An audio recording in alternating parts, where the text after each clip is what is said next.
Hello everyone, कैसे हैं आप लोग। आशा करती हूँ अच्छे होंगे, खूब मन से पढ़ाई कर रहे होंगे।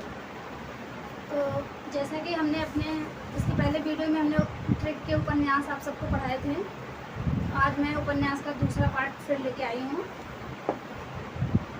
तो चलिए बिना देर के वीडियो को शुरू करते हैं। हिंदी साहित्य के इतिहास के अंतर्गत अभी मैं उपन्यास को छोटे छोटे ट्रिक्स के माध्यम से आप सबको पढ़ा रहे हैं। तो देखिए, रमेश बख्शी के उपन्यास, रमेश बख्शी का उपन्यास है। मैंने ट्रिक ऐसे बनाया है कि इनका घिसा हुआ चेहरा बैसाखियों वाली इमारतें पर चलता हुआ लावा दिखा। रमेश बख्शी का उपन्यास, रमेश बख्शी के उपन्यास हम लोग पढ़ रहे हैं। तो देखिए, इनका एक घिसा हुआ चेहरा, किसका? रमेश बख्शी का। रमेश बख्शी का घिसा हुआ चेहरा बैसाखियों वाली इमारतें पर चलता हुआ लावा जैसा दिखा, यानी जलता हुआ लावा जैसा दिखा। तो एक बार फिर सुन लीजिए, रमेश बख्शी का एक घिसा हुआ चेहरा बैसाखियों वाली इमारतें पर चलता हुआ लावा जैसा दिखा। ठीक है, और यही इनका नाटक भी है, वो भी आप लोग देख लीजिए एक बार। रमेश बख्शी के नाटक, ये किसी अपने सामने वाले से बोल रहे हैं कि देवयानी का कहना है कि वामाचार तीसरा हाथी है। तो देवयानी का कहना है कि ये वामाचार जो तीसरा हाथी है वो वामाचारी है, जो यादों के घर में फंसे हुए तार से बंधा है। तो एक तो हो गया देवयानी का कहना है, और यादों के घर।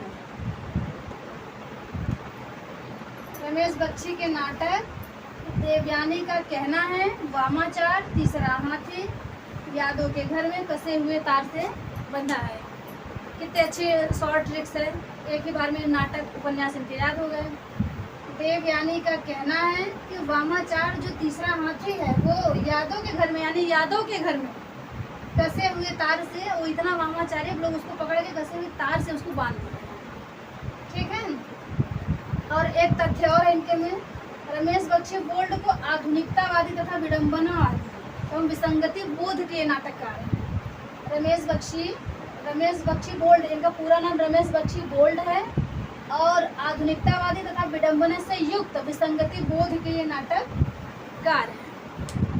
फिर नीचे दोस्तों, मैं अपने उपन्यास की पहले ट्रिक्स में मैं एक तथ्य भूल गई थी, तो उसको भी आप लोग कहीं नोट करके लिख लीजिए। जो राहुल सांकृत्यायन का जीने के लिए उपन्यास है, वो हिंदी का पहला खुला राजनीतिक उपन्यास है। तो वह पूछता है कि हिंदी का पहला खुला राजनीतिक उपन्यास कौन सा है, तो जीने के लिए 1940 में प्रकाशित हुआ था, राहुल सांकृत्यायन का है। ठीक है, इसी तरह एक क्वेश्चन और है कि हिंदी का पहला युद्ध विषय पे लिखा गया उपन्यास कौन सा है, तो धूप छाए रंग है, गिरीश स्थाना का। अभी मैं उसको भी नोट करवा दे रही हूँ, देख लीजिए। आप लोग को लिखना हो तो लिख लीजिए, नहीं तो स्क्रीनशॉट ले लीजिए।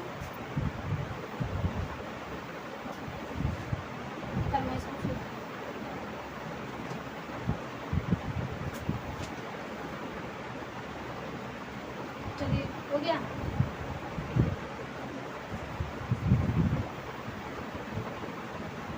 हमारे दूसरे आते हैं राधिका रमण प्रसाद सिंह।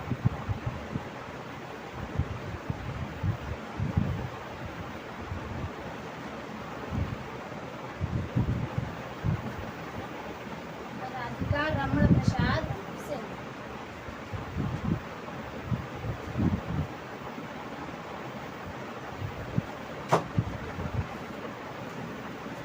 ये आते हैं राधिका रमण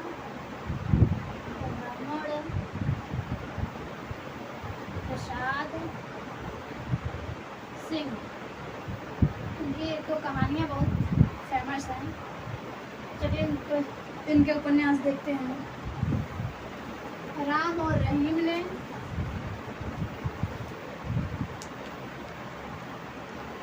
राम रहीम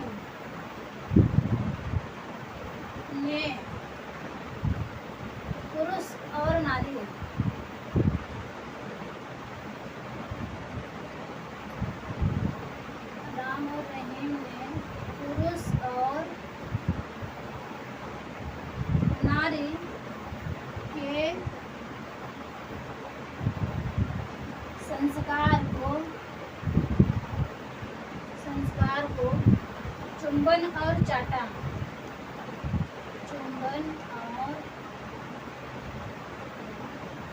चाटा में बदल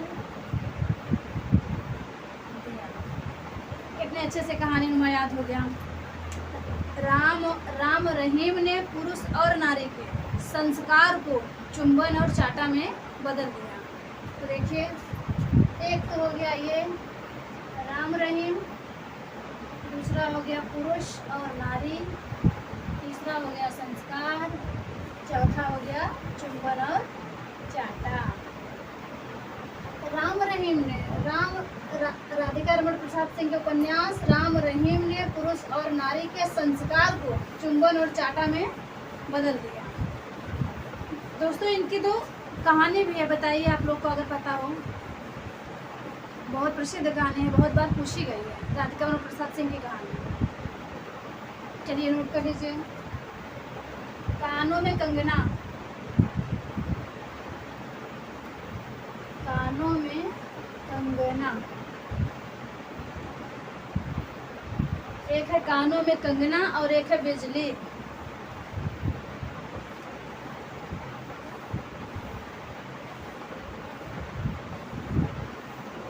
ये बहुत बार पूछा गया है, कानों में कंगना। तो राधिका रमण प्रसाद सिंह की कहानी कानों में कंगना कहानी किसकी है? राधिका रमण प्रसाद सिंह की। पिछली कहानी राधिका रमण प्रसाद सिंह की, और चुंबन और चाटा उपन्यास राधिका रमण प्रसाद सिंह की। तो एक बार फिर देख लीजिए। राम रहीम ने पुरुष और नारी के संस्कार को चुंबन और चाटा में बदल दिया। राम रहीम ने पुरुष और नारी के संस्कार को चुंबन और चाटा में बदल दिया। उपन्यास कहानी याद हो गई। अब हमारे अगले उपन्यासकार आते हैं चतुरसेन शास्त्री।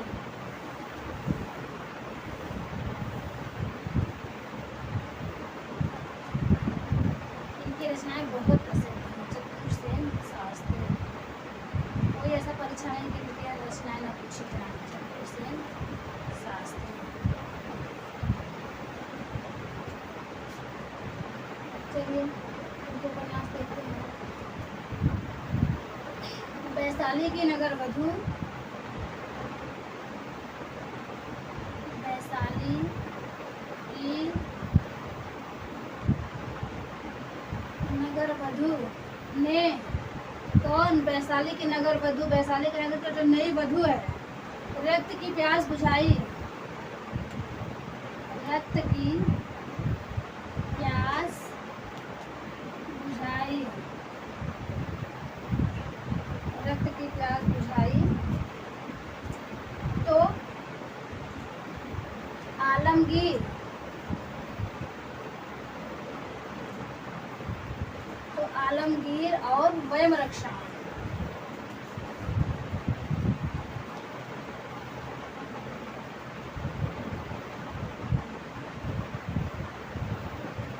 आलमगीर और वयम रक्षाम ने सोमनाथ की गोली से, सोमनाथ की गोली से सोना का खून कर दिया। सोना और खून, गोली से सोना का खून कर दिया। सोना और खून, खून कर दिया।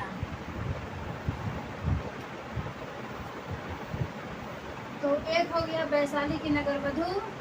नोट करते चलिए आपको। रक्त की प्यास, आलमगीर, वयम रक्षाम, सोमनाथ, गोली, और एक है सोना और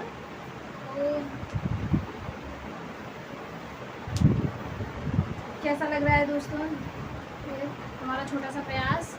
आप लोग बताइएगा कमेंट करके हमें। चतुरसेन शास्त्री के उपन्यास वैशाली की नगर वधू ने रक्त की प्यास बुझाई, तो आलमगीर और वयम रक्षा बहुत क्रोधित हुए, ने सोमनाथ की गोली ली और सोना का खून कर दिया। वैशाली की नगर वधु ने रक्त की प्यास बुझाई तो सोमनाथ और आलमगीर और वयम रक्षाम ने सोमनाथ की गोली से सोना का खून कर दिया। सोना और खून। तो दोस्तों इनके कुछ उपन्यास और है महत्वपूर्ण, वो इसमें नहीं बन पाए, मैं उनको अलग से दूसरे ट्रिक के माध्यम से आपको बता रही हूँ।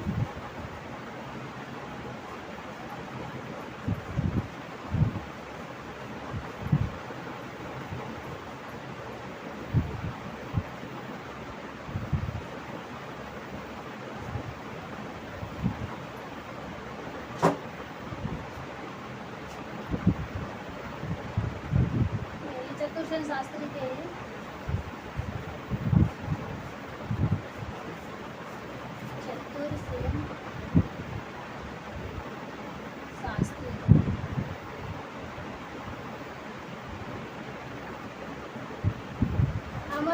इन्होंने अमर अभिलाषा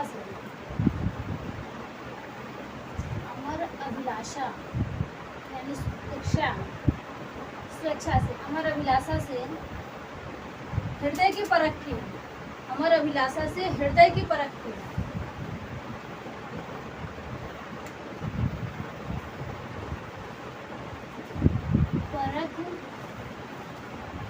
हृदय की परख की तब व्यभिचार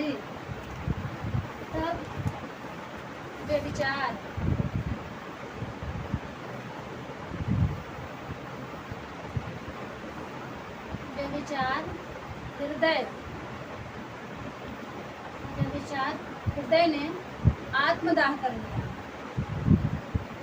अपने आत्मा का दाह कर लिया। आत्मदाह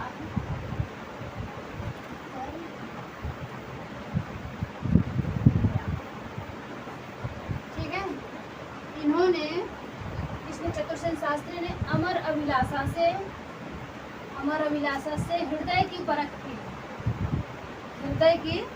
की तो व्यभिचार, एक व्यभिचारी हो गया और एक आत्मदाह। अमर अभिलाषा से हृदय की परख की तब व्यभिचार हृदय ने आत्मदाह कर दिया। ठीक है। हमारे अगले आते हैं अज्ञेय। सच्चिदानंद हीरानंद वात्स्यायन अज्ञेय, जो प्रयोगवाद के शलाका पुरुष कहे जाते हैं, तार्किक सप्तक के संपादक हैं। अब आते हैं हमारे अज्ञेय साहब। सच्चिदानंद अगले उपन्यासकार हैं ये। सच्चिदानंद हीरानंद वात्स्यायन।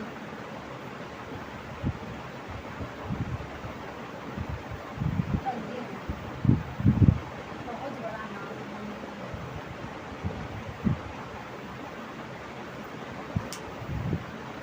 अच्छा, अज्ञेय इनको किस लेखक ने इनको अज्ञेय नाम दिया था? आपको हमें ये बताइए।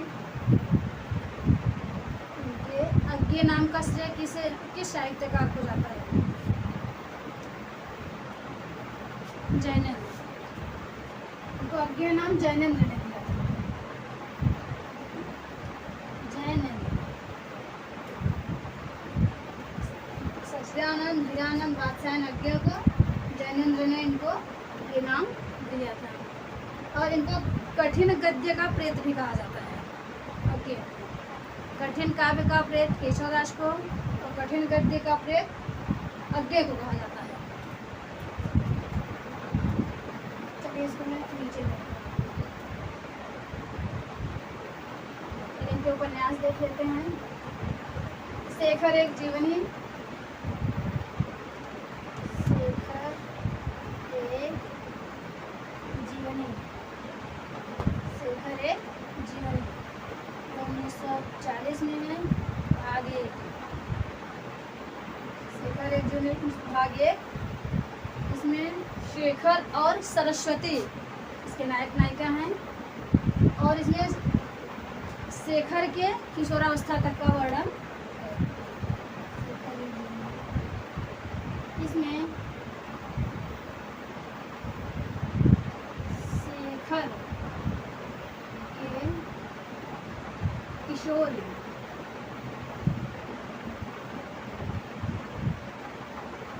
का वर्णन। दूसरा भाग जो है 1944 में आता है। शेखर एक जीवनी, दूसरा भाग इसमें शेखर के युवावस्था का वर्णन, युवावस्था का वर्णन, ठीक है। इनका दूसरा उपन्यास है नदी के द्वीप।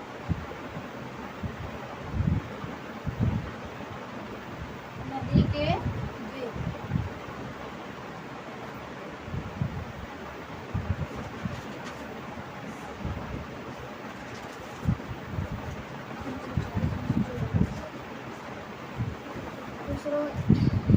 दूसरा है ये 1951 नदी के द्वीप। आगे के दूसरे उपन्यास में आपके पात्र हैं भुवन गौरा रेखा। भुवन गौरा रेखा, उनके प्रेम का वर्णन। और उनका तीसरा उपन्यास है अपने अपने अजनबी।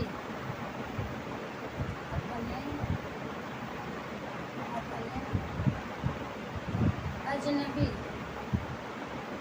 ये 1961 में।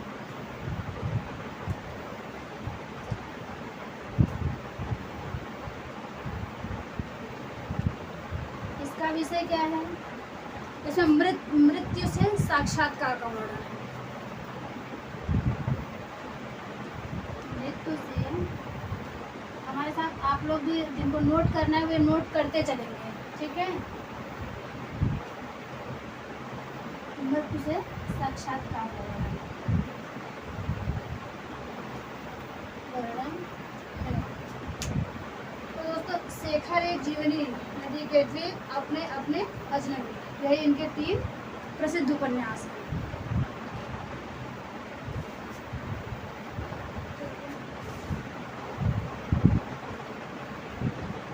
शेखर एक जीवनी पे प्रकाशमान विभिन्न आलोचकों ने इनके उपन्यास की आलोचना की है।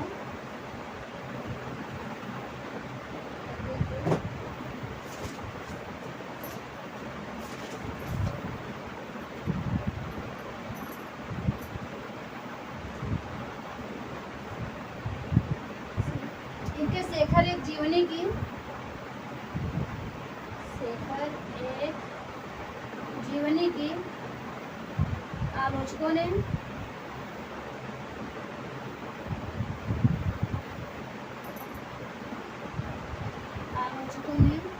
प्रकाशमान पुच्छर तारा कह के आलोचना की। प्रकाशमान पुच्छल तारा,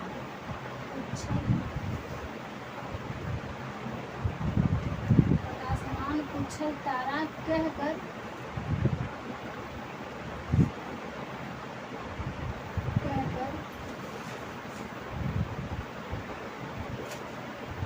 आलोचना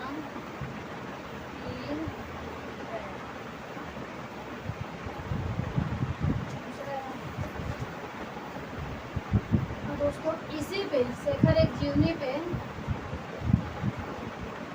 इस पर रोमिया रोला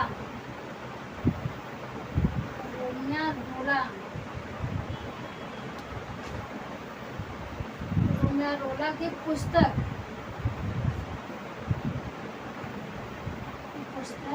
ज्यो क्रिस्तोफ का प्रभाव।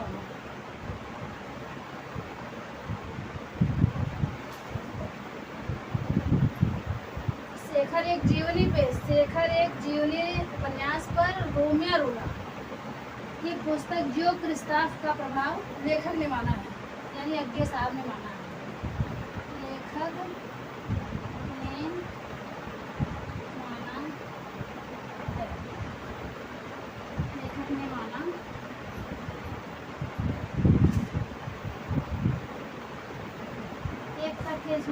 है। इसी उपन्यास के लिए आगे कहते हैं,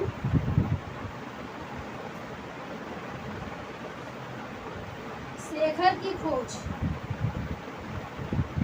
शेखर की खोज अंततोगत्वा, स्वतंत्रता की खोज, शेखर की खोज अंततोगत्वा, अंततोगत्वा स्वतंत्रता की खोज, स्वतंत्रता की खोज, नोट कर लीजिए।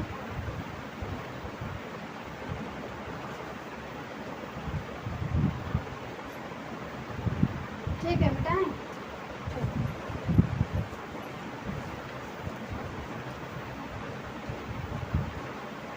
तो अपने अपने अजनबी उपन्यास आगे का है, ठीक, अपने अपने अजनबी, और इसी से मिलती जुलती एक रचना है, एक और अजनबी नाटक है।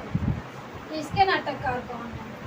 आप लोग कमेंट करके बताइए, बताएं, जिसको पता हो बताएं। एक और अजनबी नाटक के नाटककार हैं। एक और अजनबी, अजनबी के नाटककार बताइए। एक और अजनबी के नाटककार कौन है?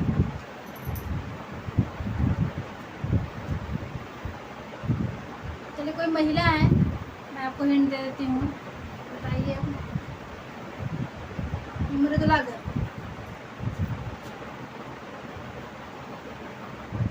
मृदुला गर्ग। चलिए, एक और अजनबी, ठीक है। अभी अभी मैं इसके पहले बताई हूँ, ये युद्ध विषय पे लिखा गया है हिंदी का उपन्यास कौन सा है? ये बताइए। युद्ध विषय पर लिखा गया, युद्ध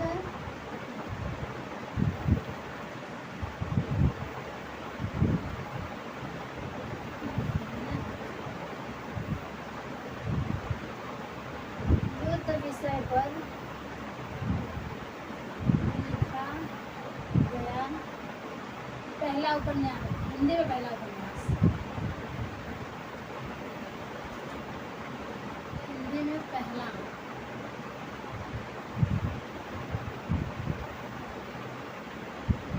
उपन्यास, बताइए कौन सा है? अभी मैं बताएंगे। युद्ध विषय पर लिखा गया हिंदी में पहला श्रेष्ठ उपन्यास, पहला उपन्यास धूप छाहे रंग,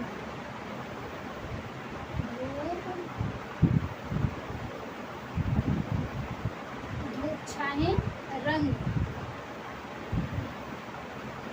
युद्ध विषय पर लिखा गया हिंदी में पहला श्रेष्ठ उपन्यास धूप छाहे रंग, गिरीश अस्थाना का है। धूप छाहे रंग है, इसके लेखक गिरीश अस्थाना, गिरीश अस्थाना, धीरेन्द्र अस्थाना मत लगाइएगा, लिखिएगा गिरीश अस्थाना, नोट कर लीजिए। ये क्वेश्चन अभी नहीं पूछा है अभी तक, ये पूछ सकता है, इसको आप लोग नोट कर लीजिएगा अपनी नोटबुक में। चलिए, हमारे अगले उपन्यासकार आते हैं सुरेंद्र वर्मा। ये बहुत चर्चित लेखक रहे हैं सुरेंद्र वर्मा। इनके नाटक हो गए, उपन्यास हो गए, बहुत परीक्षा में पूछे जाते हैं। तो इनके हैं, इन्होंने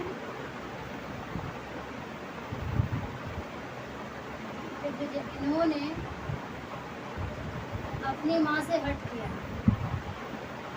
अपनी माँ से हट किया, यानी जिद किया, गया।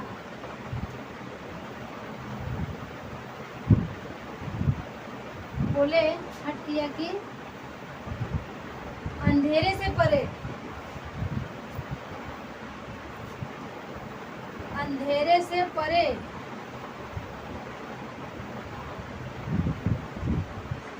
अंधेरे से परे मुझे चांद चाहिए। अंधेरे से परे मुझे चांद चाहिए। मुझे अंधेरे से परे मुझे चांद चाहिए, जिससे मैं मुर्दों के लिए गुलदस्ता बनाऊं। अंधेरे से परे मुझे चांद चाहिए, जिससे मैं मुर्दों के लिए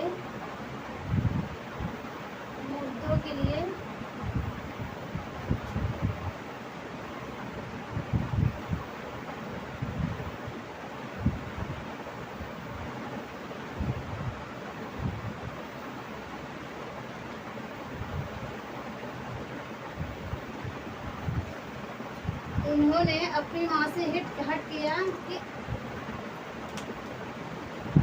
सुरेंद्र वर्मा ने अपनी माँ से हट किया। अंधेरे से परे मुझे चांद चाहिए, मैं मुर्दों के लिए गुलदस्ता बनाऊंगा। एक हो गया इनका अंधेरे से परे मुझे चांद चाहिए। बहुत बार ये रचना पूछी गई है, बहुत बार पूछे गए। ये बदल के पूछता है, मुझे चांद की जगह मुझे सूरज देता है, मुझे सूरज चाहिए। लेकिन आप लोग कंफ्यूज मत होइएगा। और मुर्दों के लिए गुलदस्ता,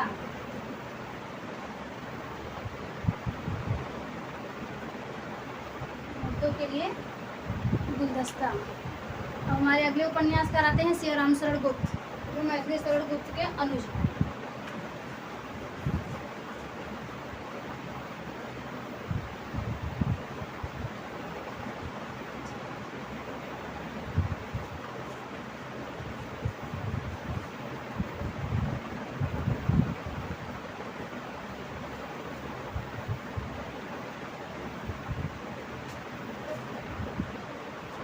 तो आते हैं अब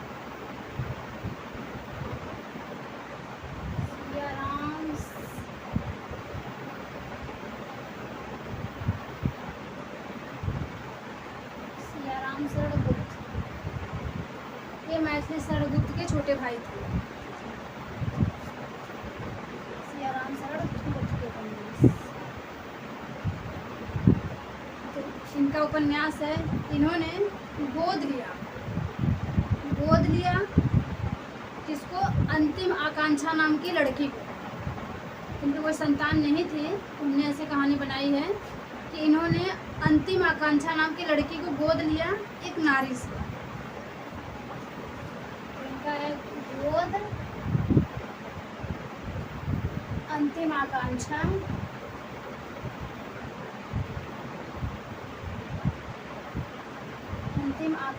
नारी। तो ऐसे आप याद कर लीजिए, इन्होंने गोद लिया अंतिम आकांक्षा नाम की लड़की को एक नारी से। गोद अंतिम आकांक्षा नारी, इनके 3 ही उपन्यास हैं। इन्होंने गोद लिया अंतिम आकांक्षा नाम की लड़की को एक नारी से। ठीक है, तो दोस्तों हम 8-10 महत्वपूर्ण उपन्यासों का कलेक्शन की हूँ, एक जगह नोट की हूँ। के परीक्षा के लिए मुझे बहुत ज़रूरी लगा, तो मैं आप सबको नोट करा देती हूँ, आप लोग नोट कर लीजिए। ठीक है,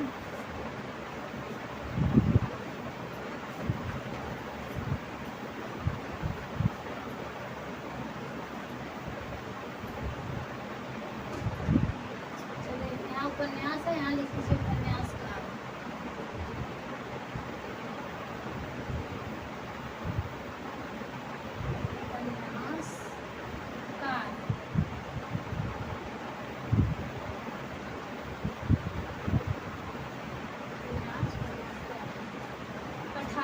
अठारह सूरज के पौधे।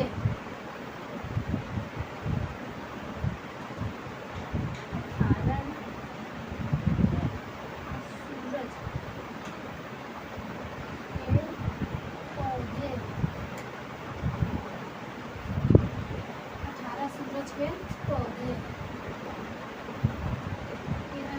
अच्छी है।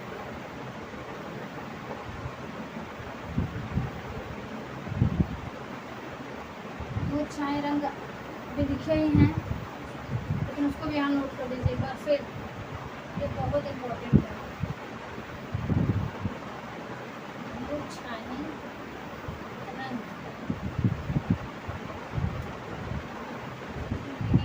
स्थाना।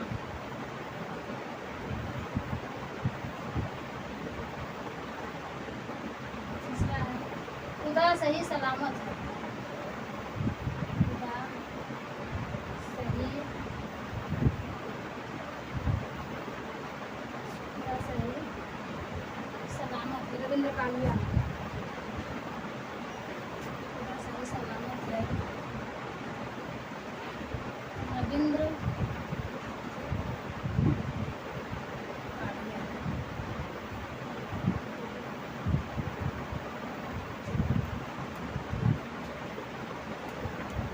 खुदा सही सलामत है। ये 2 भाग हैं।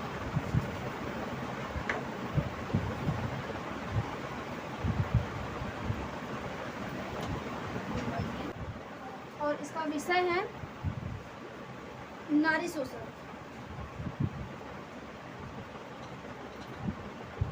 ये विषय नोट कर लीजिए आप। इसमें नारी शोषण, इसमें नारी शोषण की समस्या का वर्णन है।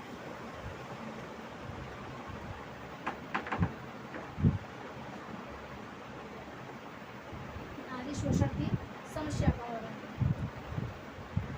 दूसरा है आखिरी कलाम। आखिरी कलाम 2 रचनाएं मिलती हैं, एक महाकाव्य और एक उपन्यास। आप बताइए तो उपन्यास किसका है और महाकाव्य किसका है? आखिरी कलाम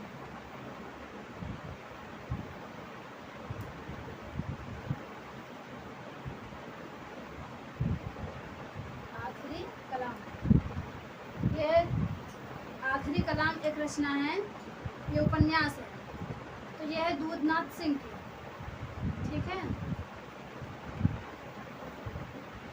आखिरी कलाम दूधनाथ सिंह की।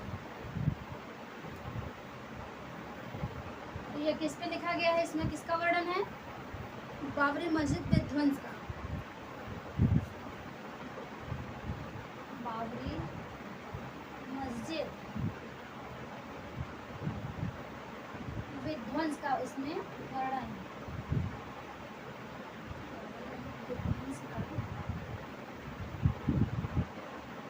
और दोस्तों आखिरी कलाम एक जायसी ने लिखा है, वो प्रबंध काव्य है, अवधी भाषा में, सूफी काव्य की रचना है।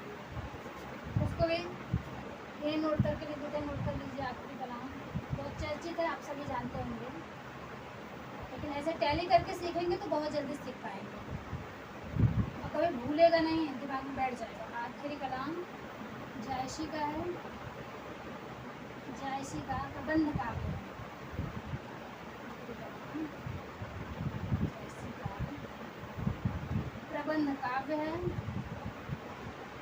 इसमें कयामत का वर्णन है। इसमें कयामत का वर्णन है।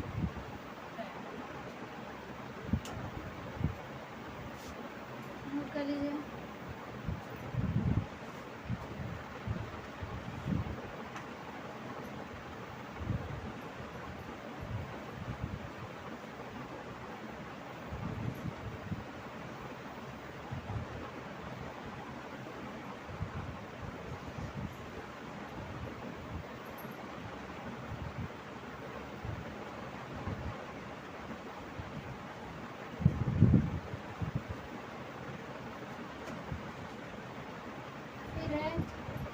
उपन्यास एक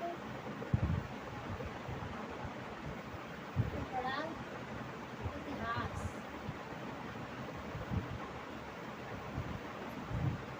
एक बड़ा इतिहास है, गोपाल उपाध्याय का।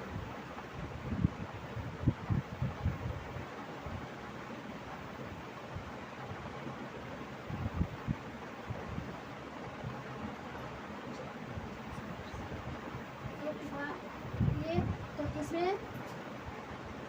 एक दलित महिला है, चनूली दलित महिला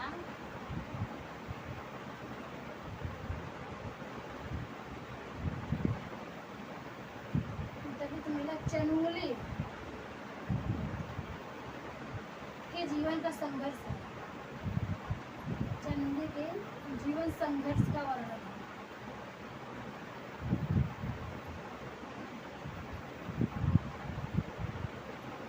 संघर्ष का वर्णन है। और एक है दोस्तों प्रतीक एक जीवनी। अभी आपने पढ़ा शेखर एक जीवनी उपन्यास, तो अब पढ़ लीजिए प्रतीक एक जीवनी।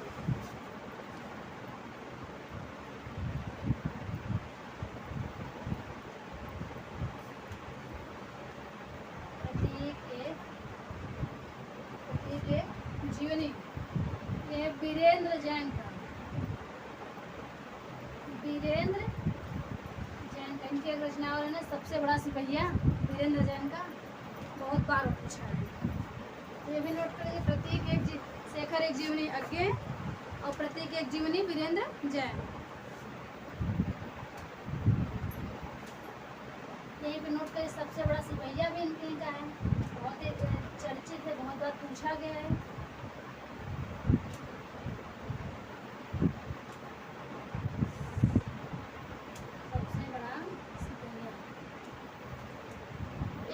एक और एक गधे की आत्मकथा।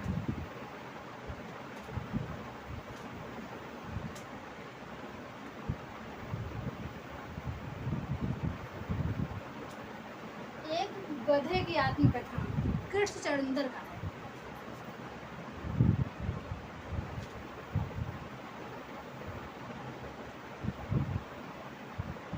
एक गधे की आत्मकथा कृष्ण चंद्र का है।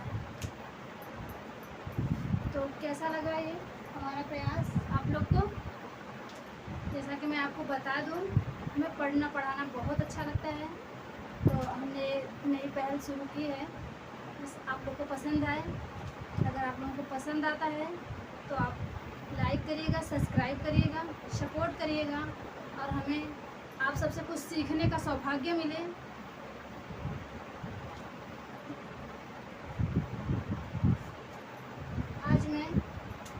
वीडियो को यहीं पे विराम देती हूँ, फिर नेक्स्ट वीडियो में आपसे मिलती हूँ। तब तक के लिए नमस्कार।